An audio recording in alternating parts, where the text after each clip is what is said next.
La dernière fois, je parlais avec un ami qui me disait qu'il avait une de ses copines qui un soir était à un barbecue et cette copine, en fait, elle était en train de manger avec tout le monde et à un moment donné, elle a mis un genou à terre. Elle s'est relevée, elle était un petit peu dans les vapes, tout le monde lui a demandé si ça allait. Oui, ça va, j'ai trébuché.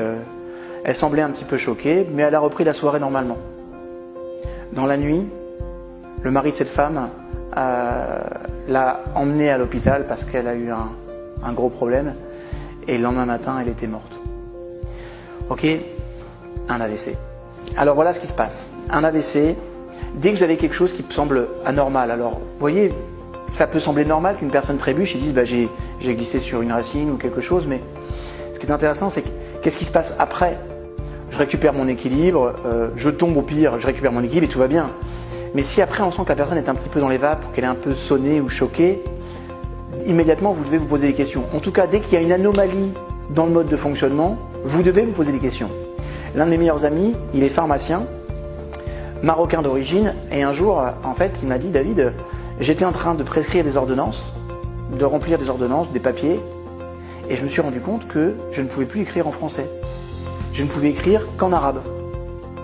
C'est un truc de dingue. Il me dit, j'arrive pas à me concentrer, et je me dis, tiens, il se passe quelque chose, j'ai des fourmillements dans les mains, et il a eu le réflexe immédiatement d'appeler une amie médecin qui dit, oulala, attention, c'est un début d'AVC. Il a été pris en charge, grâce à Dieu, il n'a rien eu. D'accord? Donc, dès que vous avez quelque chose chez une personne qui trébuche, ou qu'il y a quelque chose d'anormal, vous devez avoir les réflexes que je vais vous donner. Premier réflexe, demandez à la personne de sourire. Si elle est incapable de sourire par elle-même, c'est qu'il y a un problème neurologique. D'accord? Alors je ne vais pas vous expliquer tous les tenants et aboutissants, mais une personne doit naturellement pouvoir sourire quand on lui demande. Si elle ne le peut pas, c'est qu'il y a une dimension neurologique qui bloque. Donc là, c'est un soupçon d'AVC. Ensuite, vous pouvez lui demander par exemple de vous dire une phrase toute simple, du style « Tiens, il fait beau aujourd'hui » ou « Je suis venu en voiture »,« Demain, j'irai à l'école ». Bref, la phrase la plus simple du monde. Si elle a du mal à formuler, soupçon d'AVC. Et à la limite, vaut mieux prévenir que guérir. Voilà. On ne vous en voudra jamais si vous avez un soupçon, posez un diagnostic et que vous appelez et que c'est pas ça. Vaut mieux que ce soit pas ça que si c'est ça, ce soit bien pris en charge à temps. Vous êtes d'accord avec moi? Ok. Donc première chose, de sourire. Deuxième chose, je lui demande une phrase simple. Troisième point, qui peut être un point important aussi, on va lui demander de lever les deux bras en même temps. Si elle n'arrive pas à lever l'un des bras, c'est qu'il y a obligatoirement une des parties du cerveau qui a été touchée. Ok? On appelle ça un symptôme de neurolésion. Donc, 1, je demande à la personne de sourire. 2, je lui demande une phrase simple. 3, je lui demande de lever les bras.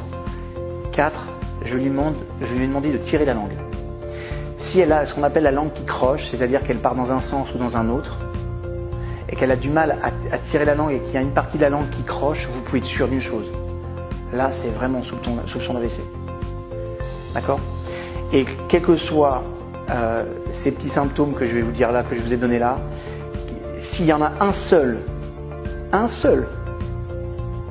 qui n'est pas facile à faire, à produire à la personne, de façon systématique, vous appelez, il y a une prise en charge médicale. C'est obligatoire. Vous savez, je sais une chose, c'est que maintenant que vous êtes au courant de ça, s'il se passe quelque chose autour de vous, vous aurez le réflexe systématique d'être en réflexion et vous aurez le bon réflexe médical. C'est comme le secourisme. On apprend par exemple à mettre la personne en position latérale de sécurité. On va apprendre à faire un Heimlich. Ça, ce sont des choses qui sont basiques. Les AVC sont des choses qui se produisent de plus en plus et vous serez au moins confronté une fois dans votre vie à ce problème. Donc le jour où ça va arriver, cette petite vidéo, elle peut sauver la vie de la personne. Peut-être même la vôtre. Donc voilà ma demande. Une demande qui est simple. Habituellement, je dis likez, partagez cette vidéo. Tout le monde, je dis bien tout le monde, doit voir cette vidéo. Parce que plus il y a des personnes qui vont voir cette vidéo, et plus grand sera le nombre de personnes alertées et averties par rapport à ça.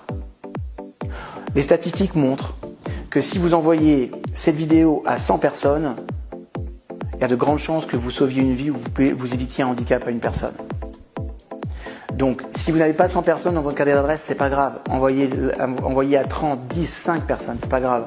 Mais faites tourner cette vidéo parce que je pense qu'elle est d'intérêt public, elle est utile et ça peut aider des milliers de personnes.